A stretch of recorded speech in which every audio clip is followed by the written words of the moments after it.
postdoctoral researcher here at UPenn, under the same lab as well too. So actually, I am from a place way in the Caribbean, which is referred to as Trinidad. You could literally not see it on the map. And I moved from here to over here. But originally, my ancestors are from India. So I have a lot of different culture inside of me, okay? I actually studied a variety of fields in terms of the medical field aspect. So I have experience with physics, chemistry, biology, anatomy, and physiology of the human body. I've studied histology, and I also completed a lot of training. So my major training was at the University of the West Indies in Trinidad. And then I did training at India, which would have been Kerala Institute, and then I also did training in the University of Toronto, which is in Canada. Okay. For the past 6 to 7 years, I've actually been conducting research in the biomedical field. I also did my PhD, and I received high commendation, which is in medical physics, right? So, I've been doing a lot of different research, and I've also been a lecturer at the University of the West Indies. So I've been teaching undergraduate students, postgraduate students, which is up to like 200 students in a classroom. Very, very crazy and intense. Classes that yeah. big? Yeah. Okay. Oh, sorry. Yeah. And now I'm here. UPenn, right? So this is one of my major teams that I work with in Trinidad. So my scientific motivation is I am actually really fascinated by everything that is surrounding me. So I've always had a passion ever since growing up for helping people, because my family, I grew up in a home that did a lot of charity. And I always liked the science, so I wanted to kind of entangle both of them together, how to use my science to be able to help people. I also wanted to become a medical doctor, but I thought that I was not smart enough, and then 5 years was just too long to study medicine. Right? I believe that I always have this philosophy in my head that we are the scientists inside the lab, and that there are a lot of people outside there that are waiting for us to help them. So there are people dependent on us on a daily basis, and we need to actually help them. So what I did is that I believe that your passion, and then like whatever it is you want to do, it evolves as time goes by. So initially I was working at the University of the West Indies, and I started my international collaborations, specifically with female reproductive health, which is polycystic ovarian syndrome. I have a lot of experience in that, and now I am here with this fantastic team, which was taken recently as well too, to also continue my research in women's health. Okay, so what exactly have I conducted so far? So throughout my 6 to 7 years, I have experience with working with PCOS animal models. So I've worked with rats. Then I've also worked, so these are these white lab rats. So like for you, it would have been in Jackson Laboratory, but for me it was in University of the West Indies, okay? Which is at the vet school. Are they hard to work with in the smaller, right? So these are rats, and they are 12 to 13 weeks of age, because There's women not ones that age just cycle. Yeah. Mice Yeah. are very tiny as compared to Yeah. rats, right? And they are more, they are the ones that we want to look at when it comes to PCOS, right? What is Then PCOS, Stephanie? Oh, so PCOS is is an acronym that refers to polycystic ovary syndrome, and that is for adolescents, and then also women that experience irregular menstrual cycle, hirsutism, meaning like facial hair on your face, or facial hair, bodily hair, which is excessive. And then you could also have ultrasonic findings, which is like cystic ovaries. It puts you at risk for infertility, type 2 diabetes, cardiovascular disease. It's a very serious problem, and it is the #1 cause of female infertility worldwide right now. So, it's a really passionate field that I am into, and yeah, okay. I've also worked with rabbits as well too. And then currently my biggest project, which I've been doing for the past 2 years, is I've been, throughout my entire country, I've been working on PCOS in Trinidad, trying to be able to establish the prevalence. So I go out in the field with some of my other RAs, which are research assistants, and we meet women randomly, and we ask them, okay, we interview them in terms of their reproductive health, and then we take that now information. We also collect blood from them. I also create a lot of educational awareness with them, and then we take that to the lab. Now we collect blood, and then we run a whole set of tests. So the same analyses that they are running here now, which is in terms of bioinformatics, I'm the one who is in the wet lab performing those tests. Okay. Wow.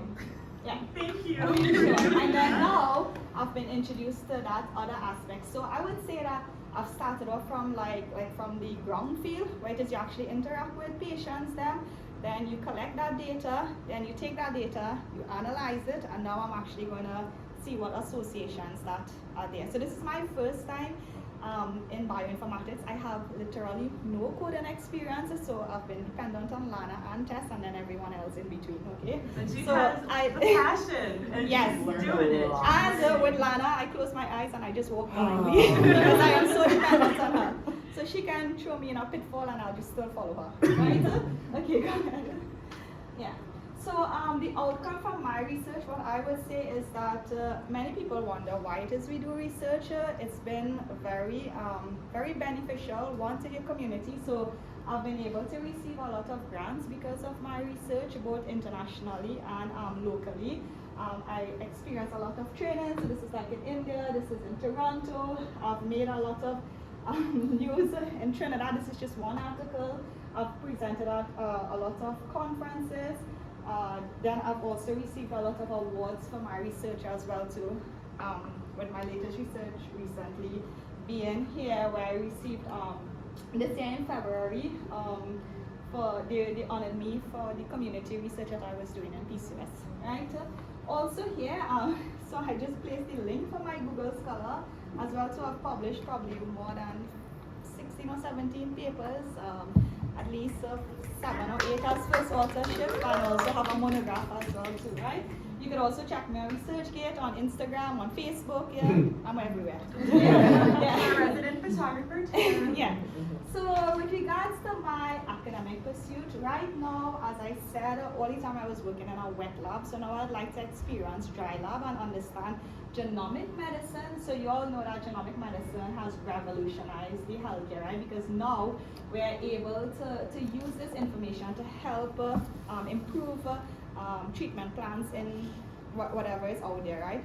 And then now, because of the condition that I study, which is polycystic ovary syndrome, we want to be able to help women and create predictive models, and then also help them to tailor their treatment plans better and encourage preventive medicine for these women as well too, from adolescent age, not just only until they reach as adults. So at your age, right? Okay, great. So basically, my academic pursuits now is to continue in bioinformatics and to be able to understand various programming languages. Since I've come here, I'm trying to work on GWAS, and then I'm going to work on XWAS studies using EHR data as well too. As I said, I've been working with a really great team under Dr. Verma, and yeah. So something I would always tell students, because I speak to a lot of young people out there, I'd always say that, you shouldn't only focus on research all the time or your job, right? I tend to have a very balanced life, and I would also recommend that you all have a balanced life as well. So with my university, I do a lot of outreach programs. Then I am part of Rotary as well too, to do a lot of charity. I'm a blood donor as well too, and then it's good to have a little fun, a few little drinks once and then. Are you all at the age of drinking? Yeah. Okay, so if you're not at that age, I do not recommend it, okay? So I would suggest that it's very good to have a balanced lifestyle, because the WHO right now is stressing a lot on mental health, and when you have a balanced life, then you need good mental health and physical health in order to be able to be productive, okay?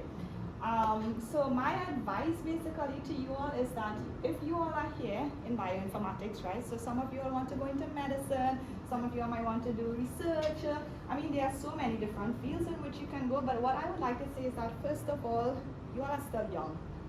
You have so many things that you all can learn. Explore various fields and try to find out what you like and what you don't dislike.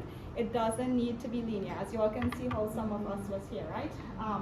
Build skill sets along the way. So no matter what you all are doing, just go. It's like you have a bag and you keep picking up a little skill set. So with tests, you're picking up some information on bioinformatics or genomics. Then after that, what it is, you just do 1 year in medicine, or you just do 1 year as a researcher. Then you just pick up some skill sets. Even if it is you don't continue that path, let me tell you something, later on, it's all going to accumulate to help you all become a best version of yourself. So don't think that things are just always going to be straightforward, okay? I would also say be adaptable as well too.